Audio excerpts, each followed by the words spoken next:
Good morning, and welcome to AI Daily for Wednesday, July 8th, 2026. Here's your top story.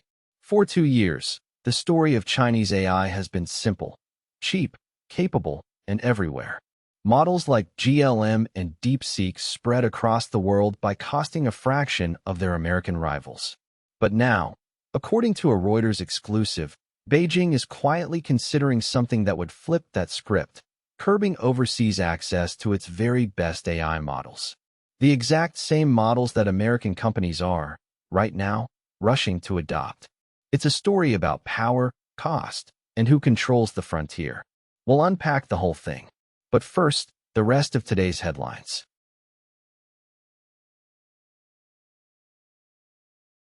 We start with models, because the American frontier didn't stand still this week. On July 6th, OpenAI quietly shipped two new voice models to its API, GPT, Real-Time 2.1, and a smaller, cheaper GPT, Real-Time 2.1 Mini. The headline number: about 25% lower tail latency across its real-time voice stack, thanks to better caching.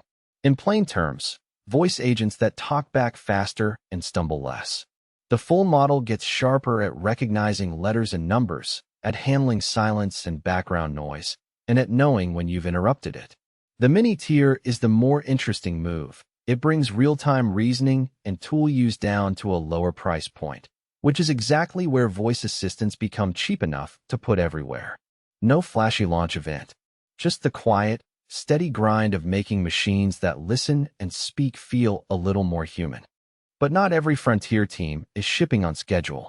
Google has pushed back the launch of Gemini 3.5 Pro to July 17th, and the reason is striking.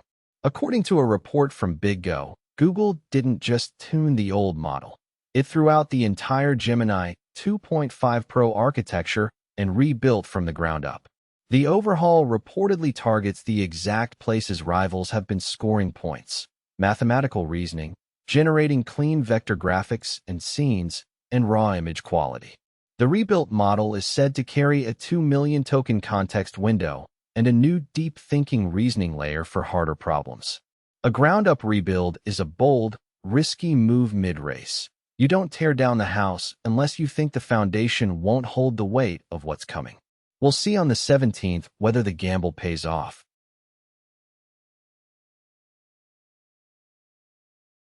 To the companies, and a quiet milestone that says a lot about where this industry is heading.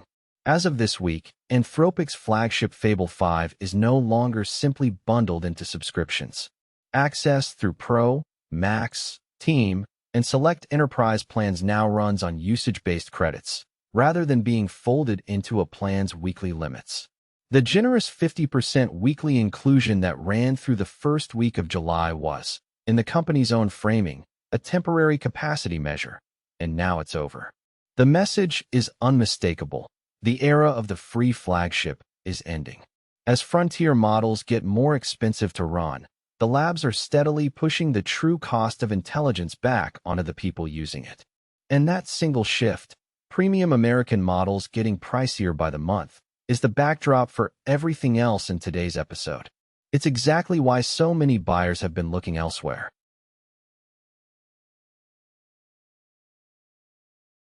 In products, the debate lighting up developer circles today isn't about a launch, it's about a number.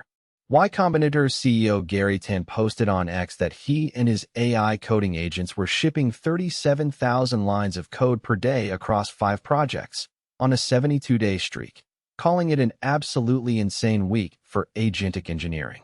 Then a developer decided to actually look under the hood. Auditing Tan's public website, he found the output bloated. A single homepage load pulling more than 6 megabytes across 169 requests. His verdict, now circulating widely: AI now lets you generate code faster than any human can review it, and the answer from people like Gary seems to be, so stop reviewing. It's the central tension of the agentic coding era in one exchange. Velocity is real. So is the pile of unreviewed code it leaves behind. Quantity, it turns out, is not the same thing as quality.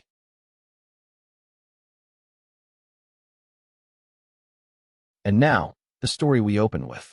According to a Reuters exclusive, China is weighing restrictions on overseas access to its most advanced AI models.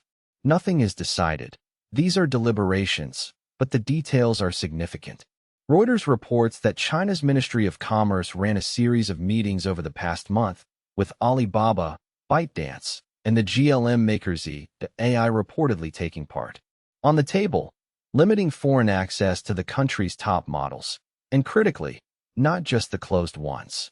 The plans would reportedly also catch open-weight models, the freely downloadable systems that made Chinese AI a global phenomenon in the first place.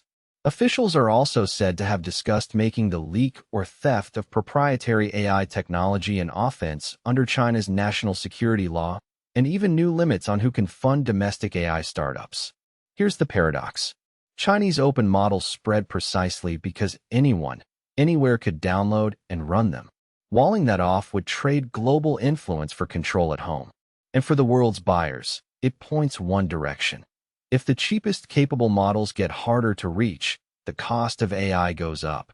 Meanwhile, in Washington, the parallel push continues. The Financial Times reports the window for the White House's voluntary frontier model standards runs through this week, with a formal deadline of August 1st. Two capitals, same instinct. The frontier is too important to leave alone.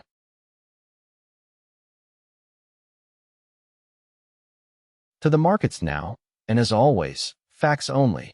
Nothing here is investment advice. Chip stocks had another rough session on July 7th, and the trigger was, of all things, a record. Samsung reported preliminary second-quarter operating profit of around $58 billion, a roughly 19-fold jump from a year earlier, driven by soaring prices for memory and AI chips, and comfortably ahead of analyst estimates. And yet Samsung shares fell, reportedly more than 8% in Seoul. The reason? After a near 150% run this year, a blockbuster quarter was already priced in, leaving even a record with little room to push higher. That mood bled straight into the U.S. session. By the close, Intel had dropped nearly 10%, AMD about 6.5%, Micron close to 5%, and Taiwan Semiconductor over 4%. The broad semiconductor ETF fell nearly 4%. But here's the detail worth holding on to. NVIDIA didn't follow. It finished the day slightly green, up about 0.7%. When the memory and foundry names sell off, but the AI compute leader holds, the market isn't fleeing AI. It's resorting, deciding which names have actually earned their prices. That sorting is the real theme running under this whole week.